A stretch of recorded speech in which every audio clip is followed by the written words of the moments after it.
Bonjour Gérard Larcher. Bonjour. Alors, une maman voilée qui accompagne une sortie scolaire, est-ce que vous dites, comme Jean-Michel Blanquer, ça n'est pas souhaitable, le port du voile est-ce que vous dites c'est une exhibition religieuse ou est-ce que vous dites c'est pas si grave? Je dis que le service public de l'éducation doit être un lieu de neutralité. Et lors de l'examen de la loi sur le vote sur l'école de la confiance, le Sénat a voté un amendement qui considère que les sorties scolaires font partie du temps scolaire. Ils sont d'ailleurs un élément de l'éducation. Et que sur ce sujet, il ne faut pas avoir un débat qui oppose les uns aux autres. Il faut simplement appliquer la loi de 1905, celle dont nous avons parlé avec Marcel Gauchet il y a quelques mois, et se dire que cette loi de 1905, elle est une loi de liberté. Donc une maman peut porter le voile, mais quand elle est auxiliaire de l'école, elle doit entrer dans les règles de l'école. Ça veut dire qu'il faut de nouveau légiférer. Mais c'est vrai pour une maman voilée comme pour une maman d'une autre confession. Ça veut dire qu'il faut de nouveau légiférer? C'est tout simple. Le 23 octobre, puisque notre amendement du Sénat, qui a été largement voté, sera représenté sous forme d'une proposition de loi.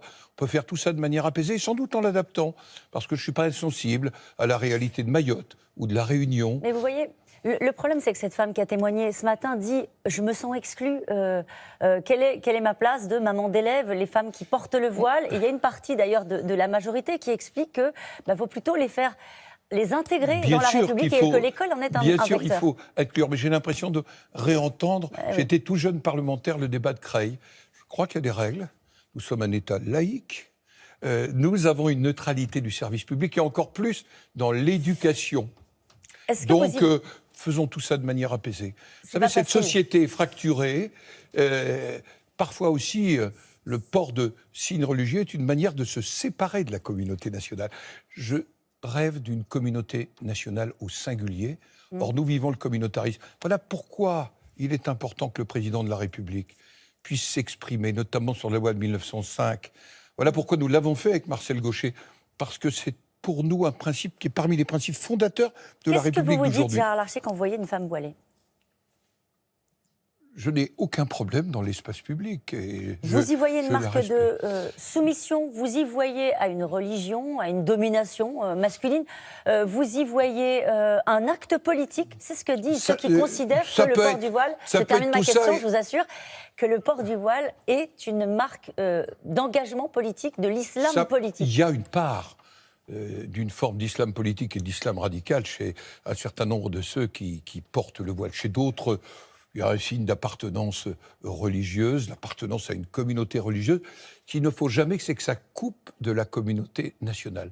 J'ai donc pas de problème, sauf que, j'insiste, le service public de l'éducation est un lieu de neutralité politique et religieuse. Pourquoi on n'y arrive pas? Pourquoi vous avez dit, ça fait 30 ans, vous étiez jeune parlementaire, on était déjà en train de débattre des mêmes choses? Parce que le sujet, en fait, n'a pas vraiment été tranché par le politique. Voilà pourquoi je pense qu'il faut revenir aux fondamentaux de la loi de 1905. Et que nous attendons sur ce sujet, la parole du président de la République, qui l'a reportée moult fois.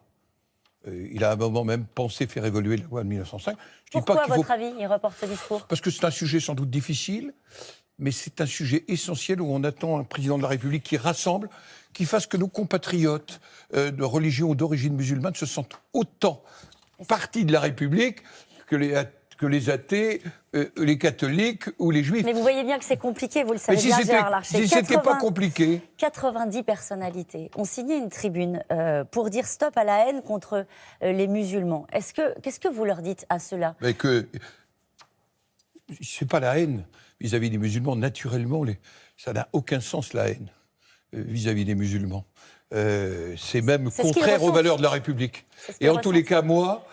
jamais vous m'entendrez dans la haine. Je suis toujours dans le rassemblement. Et sur ces sujets-là, il faut regarder les problèmes en face. Nous avons un sujet de neutralité à l'école publique. Il faut le traiter sans haine, sans faiblesse. Un sujet très concret. Le président dit qu'il faut lutter contre l'hydre islamiste. C'est ce qu'il a déclaré lors de l'hommage aux victimes de la tuerie de la préfecture. Il y a eu une circulaire des personnels de l'université de Cergy-Pontoise qui a énormément choqué, leur demandant de détecter des signaux faibles de radicalisation.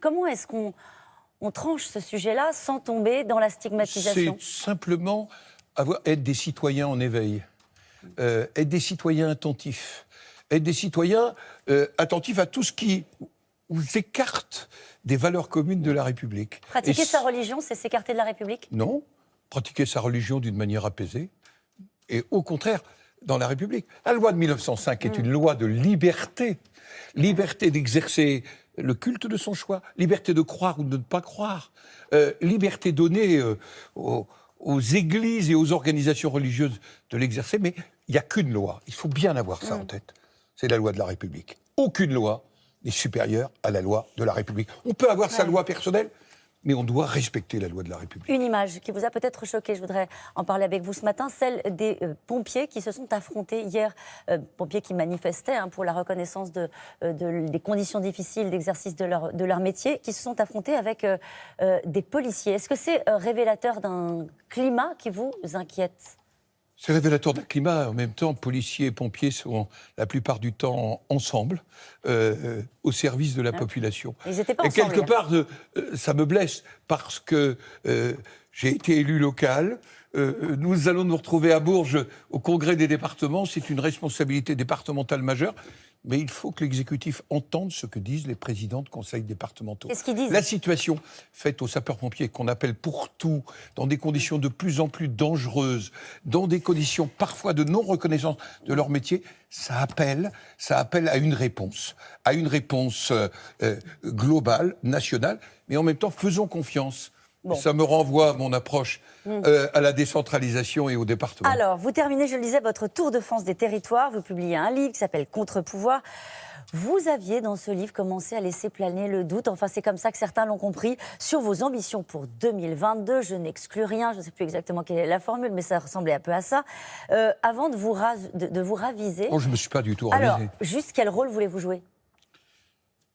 Si j'ai une ambition, peut-être, si mes collègues me font confiance, c'est d'être réélu président du Sénat en 2020 pour achever la tâche. Mais le titre contre-pouvoir, c'est quoi ? Le Sénat est devenu vraiment un contre-pouvoir, non pas un anti-pouvoir. Un contre-pouvoir parce que depuis l'évolution du quinquennat, dans l'évolution politique qui est la nôtre, la seule assemblée, on l'a vu, pas simplement sur le dossier Benalla, mais sur le dossier, par exemple, de la taxation des carburants, sur la privatisation des aéroports de Paris, sur le dossier, vu de manière apaisée, de la laïcité, que le contre-pouvoir, c'était le Sénat, et le Sénat tout entier, pas simplement Gérard Larcher. Un nouveau patron à la tête de LR, Christian Jacob, ça change quoi ? Qu'est-ce que vous en espérez ? Certains ont quitté le navire, Jean-Pierre Raffarin quitte les LR, d'ailleurs. Oui, je croyais que c'était déjà fait, mais... moi, je suis LR, je vais aider au redressement de ma formation politique, à la reconstruction de son projet. C'est aussi le fruit de mon tour de France, mais au rassemblement des familles du centre et de la droite. Il faut qu'on offre une alternative. On ne peut pas rester dans le système binaire. Soit le Rassemblement national, soit la République en marche. Ça, c'est pas possible pour la démocratie. Je me battrai pour ça. J'ai pas envie de la même image en 2022, au soir du deuxième tour, les deux mêmes visages qu'en 2017. Merci beaucoup, Gérard Larcher. C'est à vous, Laurent.